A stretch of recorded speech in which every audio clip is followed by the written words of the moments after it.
Ayan, shout out sa tubig namin sa Metro Pacific na bago raw.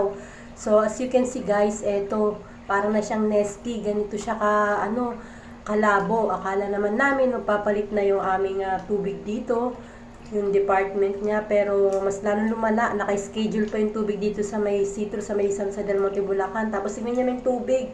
Napakalabo. Parang nesty. Kulang na lang yellow.